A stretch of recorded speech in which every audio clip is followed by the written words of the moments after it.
നമ്മുടെ ഫ്രൂട്ട് പ്ലാന്റുകളൊക്കെ നല്ല രീതിയിൽ തഴച്ചു വളരാൻ ഉതകുന്നൊരു രീതിയാണ് നമ്മളിന്നിവിടെ വീഡിയോയിലൂടെ കാണിക്കുന്നത്. അപ്പോൾ എല്ലാവരും വീഡിയോ ഒക്കെ കാണുക. അപ്പോൾ ഇതുപോലൊക്കെ ചെയ്താൽ നിങ്ങൾ ഫ്രൂട്ട് പ്ലാന്റുകളും നല്ല രീതിയിൽ തഴച്ചു വളർന്ന് ഉപകാരപ്പെടും എന്നത് നമ്മുടെ ഉറച്ച വാക്കുകളാണ്. അതിനിട്ട് കൊടുക്കുന്ന വളങ്ങളൊക്കെ പൂർണ്ണമായും ചെടിക്ക് വലിച്ചെടുക്കാൻ കിട്ടുന്ന രീതിയിലാണ് നമ്മളിത് ചെയ്ത് കാണിക്കുന്നത്. നമ്മൾ കുറേ വളം ഇട്ട് കൊടുത്ത് പിന്നെ അതിന് ഈർപ്പം കുറവായാൽ ആ വളം അവിടെ കിടന്നുണങ്ങി അതിൻ്റെ ഗുണമേന്മ നഷ്ടപ്പെടുക എന്നല്ലാതെ ചെടിക്ക് അതുകൊണ്ട് യാതൊരു ഗുണവും കിട്ടില്ല. അപ്പോൾ അത് നമ്മൾ ഇട്ട് കൊടുക്കുന്ന വളം പൂർണ്ണമായി വലിച്ചെടുക്കാനുള്ള രീതിയിലാണ് നമ്മളിവിടെ ചെയ്യുന്നത്.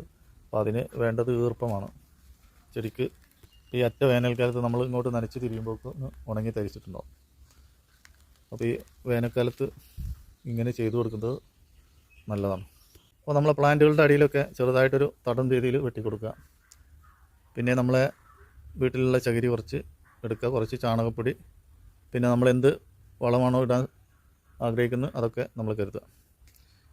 അപ്പോൾ തടം എടുക്കാൻ നമ്മളെ കൈകൊണ്ട് അത്ര പോരാ, നമ്മളെ കൈക്ക് വീണ്ടും കുറച്ച് റെസ്റ്റും കൂടി വേണം എന്നുള്ള രീതിയിലാണ്. അപ്പോൾ നമ്മൾ കഴിയുന്ന രീതിയാണ് നമ്മളിവിടെ കാണിക്കുന്ന. വീഡിയോ അത്ര വലിയ ക്ലാരിറ്റി ഒന്നും ഉണ്ടാവില്ല നമ്മൾ ചെയ്യുന്നതൊന്നും. അപ്പോൾ നിങ്ങൾ ചെയ്യുമ്പോൾ അതിൻ്റെ വൃത്തിയിലൊക്കെ ചെയ്താൽ മതി. അപ്പോൾ നമ്മളെ കണ്ട് കഴിയുന്ന രീതിയാണ് നമ്മളിവിടെ കാണിക്കുന്നത്. ഒരു നല്ല രീതിയിലുള്ളൊരു ചെറുതായിട്ടുള്ള വേരൊന്നും പൊന്താത്ത രീതിയിലുള്ള തടം ഇങ്ങനെ എടുത്തിട്ട് നമ്മളെ വീട്ടിലെ ചകിരി അതിൻ്റെ സൈഡിലും ഇടക്കൊക്കെ ആയിട്ട് പതിച്ചു കൊടുക്കുക. എന്നിട്ട് അതിൻ്റെ ഇടയിൽ നമ്മൾ ഇട്ട് കൊടുക്കാനുള്ള വളം ചാണകപ്പൊടി ആണെങ്കിൽ ചാണകപ്പൊടി, അല്ലെങ്കിൽ മറ്റെന്തെങ്കിലും ഫ്രൂട്ടിന് പറ്റിയ വളമാണെങ്കിൽ അത് ഇതെല്ലാം കൂടി മിക്സാക്കിയിട്ട് നമ്മളതിൻ്റെ ഈ ചകിരിൻ്റെ ഇടയിലും ചകിരിൻ്റെ ഉള്ളിലൊക്കെ കൂടെ ആയിട്ട് ഇട്ട് കൊടുക്കുക.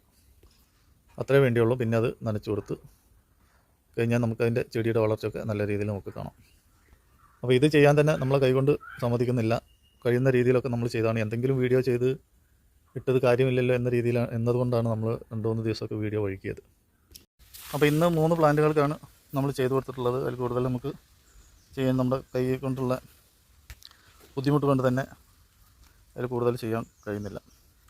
അപ്പോൾ ഇതിങ്ങനെ ചെയ്തു കഴിഞ്ഞാൽ നമ്മൾ ഇട്ട് കൊടുക്കുന്ന വളങ്ങൾക്ക് ഒരു സുരക്ഷിതവും കോഴികളിലും മറ്റിൽ നിന്നൊക്കെ ഒരു സുരക്ഷിതവും പിന്നെ ചെടികൾക്ക് നല്ല രീതിയിൽ വലിച്ചെടുക്കാനുള്ള രീതിയൊക്കെ നമുക്കിതിൽ നിന്ന് കിട്ടും. പിന്നെ വെള്ളത്തിൻ്റെ ഈർപ്പങ്ങളൊക്കെ എപ്പോഴും അവിടെ തന്നെ ഈ ചകിരിയുടെ മറവിലൂടെ തടഞ്ഞു വെച്ചിരിക്കും. അപ്പോൾ ഇത് എല്ലാ പ്ലാന്റുകൾക്കും നമ്മളിങ്ങനെ ചെയ്തു കഴിഞ്ഞാൽ നമ്മളെ പ്ലാന്റുകളൊക്കെ നല്ല രീതിയിൽ തഴച്ചു വളരുന്നത് നമ്മൾ അറിയുകയില്ല. അറിയാതെ തന്നെ നല്ല രീതിയിൽ വളർന്നുകൊണ്ടിരിക്കും. ഒരു കഠിനമായിട്ടുള്ള ഈ ചൂടിൻ്റെ അതിൽ നിന്നൊക്കെ ചെടികൾക്ക് രക്ഷപ്പെടാൻ ഇങ്ങനെയുള്ളതൊക്കെ കഴിയും. അപ്പോൾ നമ്മൾ ഈ മാതളത്തിൻ്റെ പൂവൊക്കെ കുറേയേറെ ഉണ്ടായിരുന്നു. അപ്പോൾ വെയിലിൻ്റെ കാഠിന്യം കൊണ്ടായിരിക്കും കുറേ കൊഴിഞ്ഞു പോയിട്ടുണ്ട്. ഇപ്പോൾ ഇതൊന്ന് പിടിക്കുന്ന ലക്ഷണമുണ്ട്. കുറേ ദിവസമായിട്ട് കൊഴിയാതെ നിൽക്കുന്നു. അപ്പോൾ ചൂടിൽ നിന്നൊക്കെ സംരക്ഷിക്കാനും ചെടിക്ക് വളർന്നു കിട്ടാനും ഇങ്ങനെയൊക്കെ ചെയ്താൽ മതി. അത് നമ്മൾ മുമ്പേ പറഞ്ഞ പോലെ തന്നെ നമ്മൾ കൈകൊണ്ട് വയ്യാത്തത് കാരണം അതിൻ്റെ കൃത്യമായിട്ടുള്ള രീതിയിൽ തടം വെട്ടി വെച്ച് കൊടുത്തിട്ടൊന്നുമില്ല. നമുക്ക് കഴിയുന്ന രീതി നമ്മൾ ചെയ്തിട്ടുള്ളൂ. അപ്പോൾ ഇതിനേക്കാൾ നല്ല രീതിയിലൊക്കെ നിങ്ങൾക്ക് ചെയ്യാൻ കഴിയും. അപ്പോൾ ഇനി കൂടുതലായിട്ടൊന്നും പറയുന്നില്ല. നമ്മളെ വീഡിയോ ഇവിടെ വൈൻഡപ്പ് ചെയ്യുന്നു. മറ്റൊരു വീഡിയോയുമായി വരുന്നവരെല്ലാവർക്കും ബൈ ബൈ.